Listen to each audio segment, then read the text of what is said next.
and let's just keep it going. Yes, sir. Recent days, it seems like you've kind of been alluding that possibly we might see the First Lady run for governor with Donald now officially entering the race with Trump's endorsement. Do you still think that's a possibility? Oh, I think there's a lot of possibilities.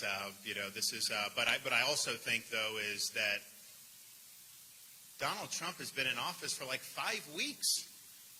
Why aren't we working to make sure that his vision and the mandate is delivered for the people that voted for him, including the people of Florida? That's what we've done in Florida. Now, we obviously have our priorities that we have to do just generally.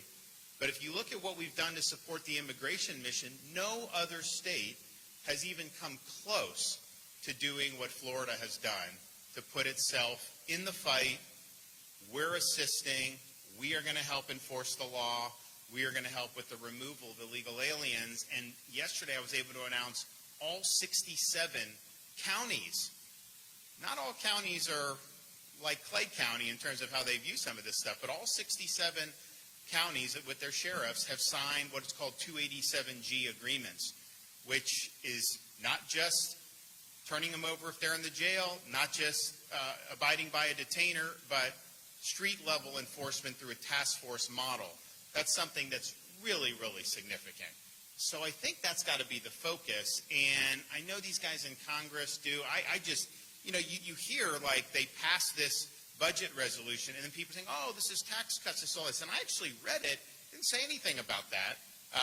What it did say was that currently our national debt's $36 trillion. By 2034, off this was written in what they voted on, the debt goes up to $55 trillion in like 10 years.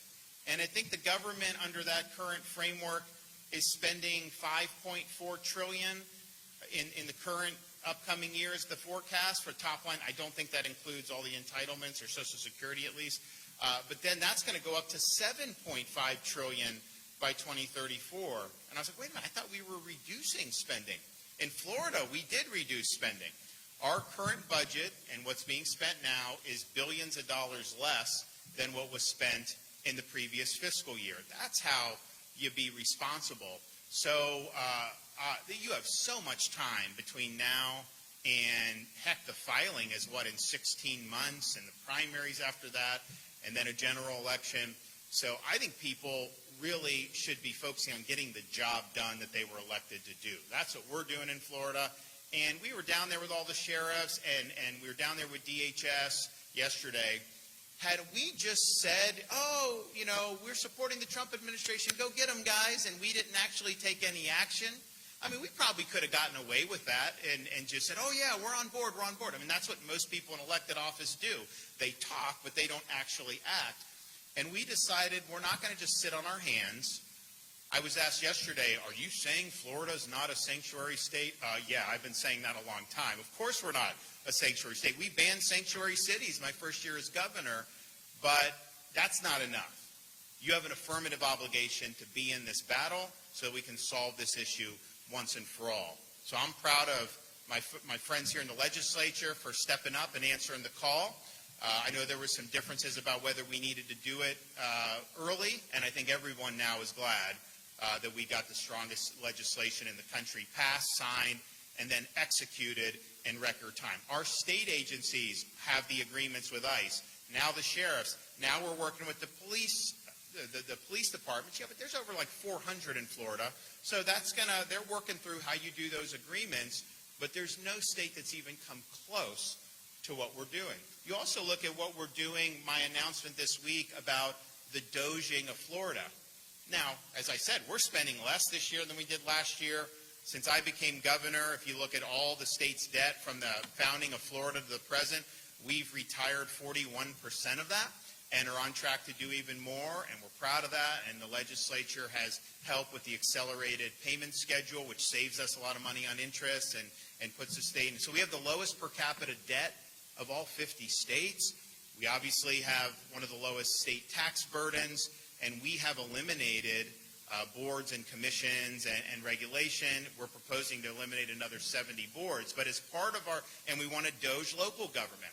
We're going to ask the legislature to do some legislation so we can send doge teams and in some of these local governments. It's interesting, since we've had that announcement, there have been a handful of places that said they may want to volunteer to do Doge in their county, because I think these are people that got elected in recent years, but they saw a lot of profligate spending over the years, and they want to come in and help reorder the decks. And if you look at these local government budgets, they've exploded in the last five or 6 years. Absolutely exploded. Because what they do is they'll assess you buy your house for $300,000 7 years ago.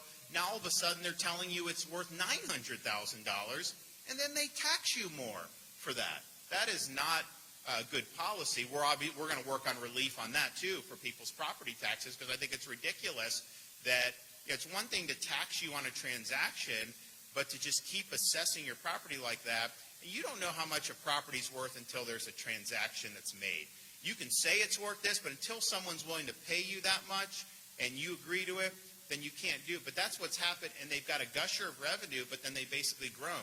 So that's really important. But a part of the Doge, which I think is interesting, we rejected hundreds of millions of dollars from the Biden infrastructure program because, as a condition of receiving and using that funds, they wanted us to impose things like DEI and other type of woke policy. So we would be getting money, but then we'd have to change our behavior to try to act the way they wanted to act. And we were the only state in the country to say, no, we're not going to accept it. We got a big surplus. We just did Moving Florida Forward a couple years ago, plowed billions of extra dollars. We're accelerating projects. I was in I-75 near Ocala. Those of you in Northeast Florida probably don't have to travel that route very much, because if you go, you use other interstates. But you could be in standstill traffic between the villages and Ocala at almost any time it can happen. So we're doing the widening 15 years ahead of schedule. So we're proud of that. But of all that, we tried to send the money back to Biden. We're like, here, we're not doing it. They responded, we have no mechanism to accept your money. And I'm thinking to myself, does that just not show you how inept this federal government has become? I'm confident with Musk and these other guys in there that the Trump administration will accept that money back. And I'm happy to do others, but we're not going to, my view on this stuff is like, we pay a lot of income taxes in Florida. People sometimes act like that we get so much more, and they include Social Security benefits. That's not the state getting that. Those are people that paid into Social Security. We have a lot of retirees, so if you count everyone that gets a Social Security check, Florida is not getting that money. That's individuals that are getting that money. If those seniors move to Georgia, they get their check in Georgia. If they move to Texas, it has nothing to do with the state government. So that whole thing is just a canard that they do. But, look, we pay taxes. If there's different things, I pull whatever lever I can to try to help folks, but we are not going to let them change our behavior, and we are happy to send that money back to Doge and to the federal government. So we're on board, we're making things happen, and I think that's really should be the focus, not focusing on things that are a lifetime away with politics. Property tax,